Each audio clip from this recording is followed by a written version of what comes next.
DYFI എന്നാണ് 20 കോടി രൂപ സർക്കാരിന് കൈമാറിയത്? പറ. എവിടെ പിരിച്ച ഫണ്ട്? എവിടെ?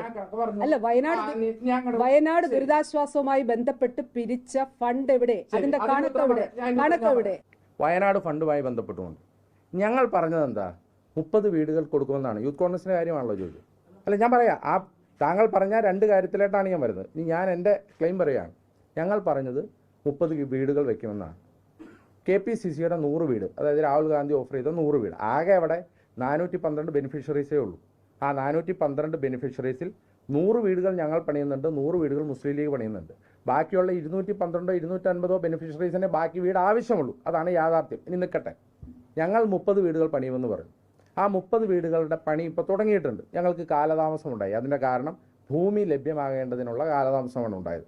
ഞങ്ങൾ തറക്കല്ലിട്ടു. ശ്രീ രാഹുൽ ഗാന്ധി തറക്കല്ലിട്ട് അതിൻ്റെ പണി ഇപ്പോൾ തുടങ്ങിയിട്ടുണ്ട്. അത് വരുന്ന മുറയ്ക്ക് പൂർത്തീകരിക്കും. ഇനി ഞാൻ പറഞ്ഞ 2 കാര്യങ്ങൾ ഞാൻ പറയട്ടെ. താങ്കളുടെ 3ാമത്തെ ചോദ്യത്തിനുള്ള ഉത്തരം ആദ്യം അങ്ങ് പറഞ്ഞതാണ്. ഞാൻ ചോദിച്ച 2 കാര്യങ്ങൾ ഇപ്പോഴും പറയും. ഊരാളുങ്കൽ ലേബർ കോപ്പറേറ്റീവ് സൊസൈറ്റിക്ക് ടെൻഡറിൻ്റെ അടിസ്ഥാനത്തിലാണ് ആ വർക്ക് കൊടുത്തിരിക്കുന്നത്.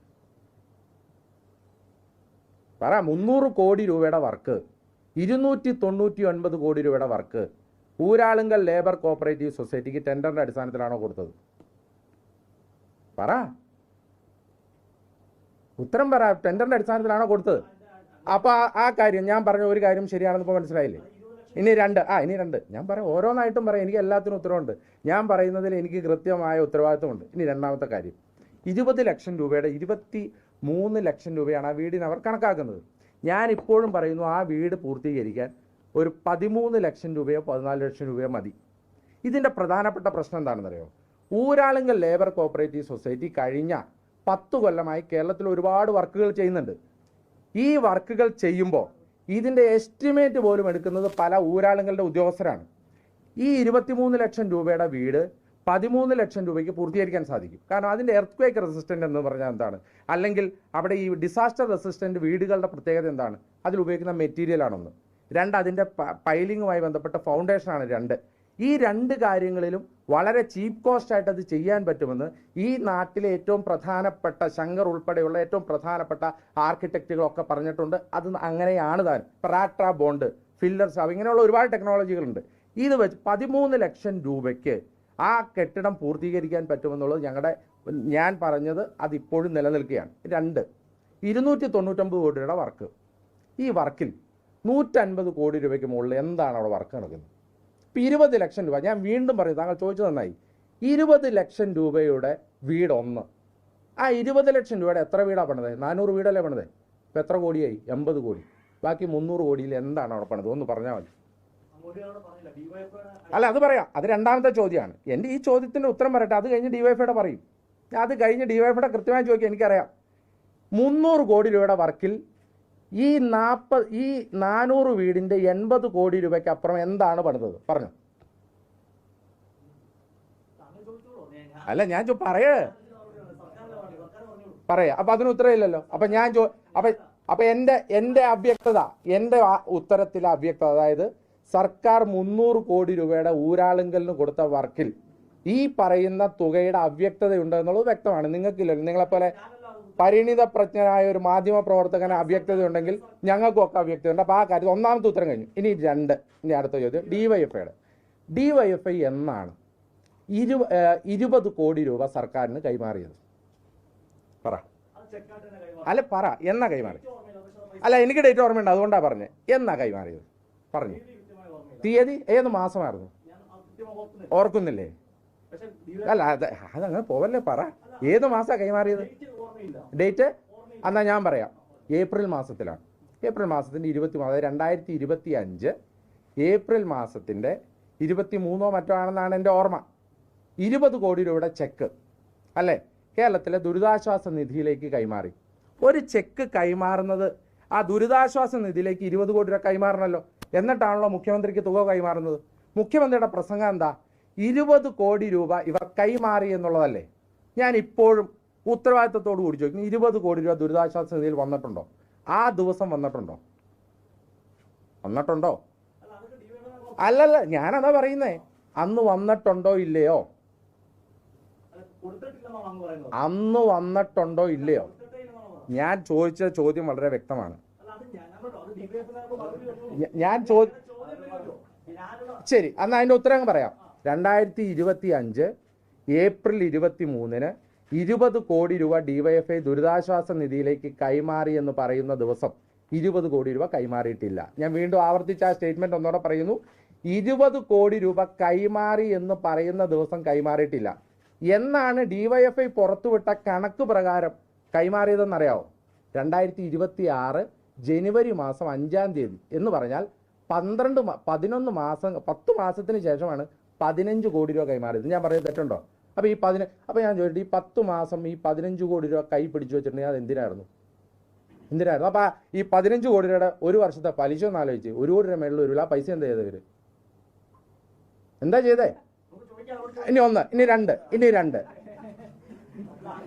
മിനിസ്റ്റർ അല്ല, ഇത് അഴിമതി അല്ലേ?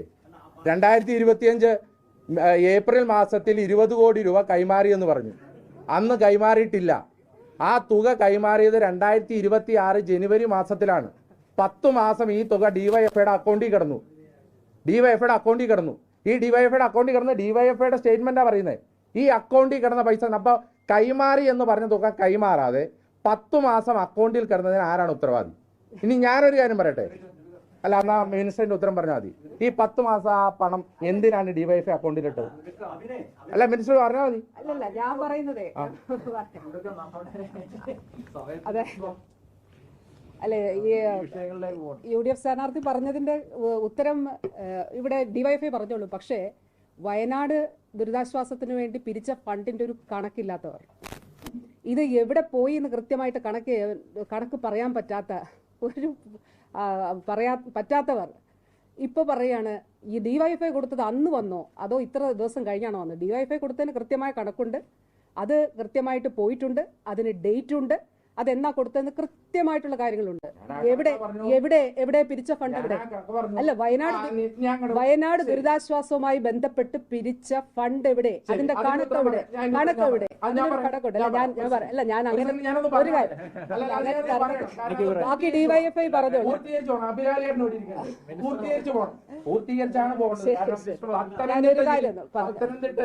പത്തനംതിട്ടയിൽ നിന്നാണ് ആ വാർത്താ സമ്മേളനം ഞങ്ങൾ നടത്തിയത്. അഭിലാഷ് ചേട്ടൻ നോക്കിയതല്ലേ ആ അക്കൗണ്ടിന്റെ ഫുൾ സ്റ്റേറ്റ്മെന്റ്?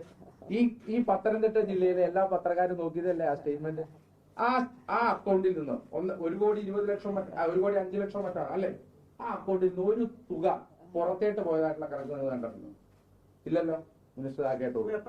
അബലാലയുടെ മിനിസ്റ്ററായി വളരെ ബന്ധമുള്ള ആളാണ്, ഇത് കേട്ടോളൂ. അല്ലെങ്കിൽ ഈ പത്രക്കാരെല്ലാം ബന്ധമുള്ള കേട്ടോളൂ. അന്ന് പറഞ്ഞാൽ കണക്ക് ഞങ്ങൾ പത്തനംതിട്ട ജില്ലയിൽ വന്ന് പരസ്യമായി ഞങ്ങൾക്ക് കിട്ടിയ ഓരോ തുകയും എന്ന് പറഞ്ഞാൽ 50 രൂപ മുതൽ 100 രൂപ മുതൽ 500 രൂപ മുതൽ എത്ര രൂപയുടെ കണക്കാണോ ആ അക്കൗണ്ടിന്റെ ഓരോ രൂപയും ഞങ്ങൾ പറഞ്ഞതാണ്. അതുപോലെ ഒരു കണക്കാണോ ഡിവൈഎഫ്ഐ ഇവിടെ അവതരിപ്പിച്ചത്? ഡിവൈഎഫ്ഐ പറഞ്ഞതെന്താ? ഞങ്ങൾ 20 കോടി രൂപ കൈമാറി. എപ്പോഴാണ് കൈമാറുന്നത്? 2.5 കോടി രൂപ ഏപ്രിൽ മാസത്തിൽ കൈമാറി, 2.5 കോടി രൂപ മെയ് മാസത്തിൽ കൈമാറി, 15 കോടി രൂപ 2026 ജനുവരി മാസത്തിൽ കൈമാറി. എന്ന് പറഞ്ഞാൽ ദുരിതാശ്വാസ നിധിയിൽ കൈമാറി എന്ന് പറയുന്ന ചെക്ക് വ്യാജമായിരുന്നു എന്ന് ആദ്യം തന്നെ ഡിവൈഎഫ്ഐ സമ്മതിക്കുകയാണ്. പിന്നെ ഞാനിപ്പോ ആ വിഷയം ഇവിടെ ഉന്നയിക്കാനല്ല, അത് നിങ്ങൾ ചോദിച്ചുകൊണ്ട് മാത്രമാണ് ചോദിച്ചത്.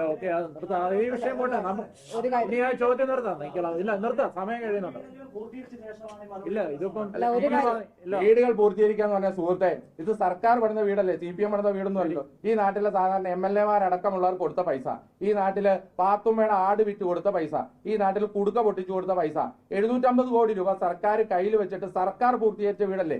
ഞാനും നിങ്ങൾ കൊടുക്കുന്ന നികുതി പണത്തിൽ നിന്ന് പൂർത്തീകരിച്ച വീടിനെ പറ്റിയല്ല പറഞ്ഞാൽ CPM പൂർത്തീകരിച്ച വീടിനെ പറ്റിയല്ലോ. ഞങ്ങൾ പറഞ്ഞ വീട് സമയബന്ധിതമായി പൂർത്തീകരിക്കും. പൂർത്തീകരിക്കുന്നത് കൃത്യമായ മാർഗം. ഒരു കാര്യം കൂടെ ഞാൻ നേരത്തെ പറഞ്ഞൊരു കാര്യത്തില്ലേ, ഞാൻ ബഹുമാനപ്പെട്ട UDF സ്ഥാനാർത്ഥി ഇവിടെ പറഞ്ഞതുപോലെ വ്യക്തിപരമായ അധിക്ഷേപത്തിനൊന്നും ഞാൻ മുതിരുന്നില്ല. ഞാൻ അങ്ങോട്ട് പോയതല്ല, ഞാൻ നടന്ന് പോകുമ്പോൾ എന്നെ ഇങ്ങോട്ട് വന്നിട്ടാണ് നമ്മളുടെ അതിൻ്റെ വിഷ്വൽസ് ഉണ്ടല്ലോ, ഒരു ഇനാം പ്രഖ്യാപിക്കുക. അപ്പോൾ സാധാരണ സ്ത്രീകൾക്കെതിരെ സമരം നടക്കുമ്പോൾ പെൺകുട്ടികളുണ്ടാകും, സ്ത്രീകളുണ്ടാകും. അതൊന്നും ഇല്ലാതെ പുരുഷന്മാർ വന്നിട്ട് ഇതിലേക്ക് ഇടിച്ചു കയറി, അതിൻ്റെ വിഷ്വൽസ് ഉണ്ടല്ലോ. അത് വന്നിട്ട് ആ കാര്യങ്ങൾ അങ്ങനെ ചെയ്തിട്ട് പിന്നെ ഇനാം പ്രഖ്യാപിക്കുന്നതോ അതിനൊന്നും ഞാൻ മറുപടി പറയുന്നില്ല. കാരണം അത്തരത്തിൽ വ്യക്തിപരമായിട്ടുള്ള ഒരു അധിക്ഷേപത്തിന് ഞാൻ ഒരു ഘട്ടത്തിലും ഒരു തെരഞ്ഞെടുപ്പിലും ഞാൻ പോയിട്ടില്ല. ഞാനിവിടെ പല സ്ഥാനാർത്ഥികളുമായിട്ടും നമ്മൾ മത്സരിക്കുമ്പോൾ പരസ്പരം കാണുമ്പോൾ ഇറങ്ങി വന്നിട്ട് ഗ്രീറ്റ് ചെയ്തു പോകുന്ന ആ രീതിയിലാണ് പോയിട്ടുള്ളത്. അതുകൊണ്ട് ഞാൻ അതിന് ഈ UDF സ്ഥാനാർത്ഥി പറഞ്ഞ അതിനൊന്നും ഞാൻ മറുപടി പറയുന്നില്ല. ശബരിമലയുമായിട്ട് ബന്ധപ്പെട്ടു അതിൽ ഏറ്റവും പ്രധാനപ്പെട്ട കാര്യം, അവിടെ ഈ പറഞ്ഞ രീതിയിൽ പ്രവർത്തിച്ച, അപ്പോൾ പോറ്റിയെ കയറ്റിയെ എന്ന് പറയുമ്പോൾ പോറ്റിയെ ശബരിമലയിൽ കയറ്റിയത് ആരാണെന്നും പോറ്റിയെ ജയിലിൽ കയറ്റിയത് ആരാണ് എന്നുള്ളതും നമുക്ക് വളരെ വ്യക്തമായിട്ടറിയാം. സർക്കാരിനതിൽ വളരെ കൃത്യമായ നിലപാടുണ്ട്. സ്വർണം കട്ടവനും കൊണ്ടുപോയവനും ഒക്കെ ഒറ്റ ഫ്രെയിമിലേ വന്നിട്ടുള്ളൂ, ഒറ്റ ചിത്രത്തിൽ. ആ ചിത്രം ആരുടേതാണ് എന്നുള്ളത് നമുക്കറിയാം. ആ ചിത്രത്തിൽ ആരൊക്കെ ഉണ്ടായിരുന്നു എന്നുള്ളത് നമുക്കറിയാം. സർക്കാരിനെ സംബന്ധിച്ചിടത്തോളം, ഇടതുപക്ഷ ജനാധിപത്യ മുന്നണി സർക്കാരിനെ സംബന്ധിച്ചിടത്തോളം മുഖം നോക്കാത്ത നടപടി എടുത്തിട്ടുണ്ട്. അതിൽ തുടർന്നും ആ നിലയിൽ തന്നെ അത് പോകും.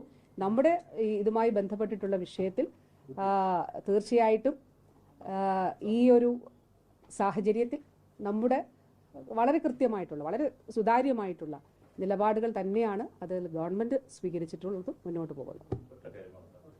നമ്മുടെ അഭിപ്രായ മുഖ്യമന്ത്രി പത്തനംതിട്ട ജില്ലയിൽ വന്നിട്ടാണ് പരാമർശം നടത്തുന്നത്. സഖാവ് ഒരു ചോദ്യം എന്ന് ഭൂമിയിലെ LDF സംഘടന ഒരാൾ പറഞ്ഞു, വീട്ടിൽ പോയി ചോദിക്കുന്ന മുഖ്യമന്ത്രി വലിയ വിമർശനത്തിന് വഴിവെച്ചിട്ടുണ്ട്. ഇതൊരു തിരിച്ചടിയായി മാറും. വിനു മോഹൻ രാവിലെ തന്നെ അവരുടെ വീട്ടിൽ പോയപ്പോൾ അദ്ദേഹം തന്നെ മറുപടി പറഞ്ഞിട്ടുണ്ട്. പ്രസംഗത്തിനിടെ ഞാൻ അതിന് ചോദിക്കാൻ പാടില്ലായിരുന്നു. അദ്ദേഹം കറകളഞ്ഞൊരു സഖാവാണല്ലോ. അദ്ദേഹം അതിന് മറുപടി പറഞ്ഞിട്ടുണ്ട്. അദ്ദേഹം പറഞ്ഞ മറുപടിയിൽ കൂടുതൽ എനിക്കൊന്നും പറയാനില്ല. ശരി, അല്ല, അങ്ങയുടെ ഞാൻ മറുപടി പറഞ്ഞോ? അദ്ദേഹം പറഞ്ഞ മറുപടിയിൽ വലുതായിട്ടൊരു മറുപടി ആ സഖാവ് പറഞ്ഞതിൽ കൂടുതൽ ഒരെണ്ണം എനിക്ക് പറയാനില്ല. കാരണം അദ്ദേഹം അത് പറഞ്ഞു, ഞാൻ പ്രസംഗത്തിനിടയിൽ ഒരിക്കലും തടസ്സപ്പെടുത്താൻ പാടില്ലായിരുന്നു എന്ന് അദ്ദേഹം പറഞ്ഞു. അതിനേക്കാൾ കൂടുതലൊരു മറുപടി എനിക്ക് പറയാനില്ല. ആ സഖാവ് മറുപടി പറഞ്ഞിട്ടുണ്ട്. അല്ല, അദ്ദേഹം മറുപടി പറഞ്ഞു. ഈ ചോദ്യം തന്നെ ചോദിച്ചപ്പോൾ ആ സഖാവ് പറഞ്ഞ മറുപടി അങ്ങയുടെ ക്യാമറ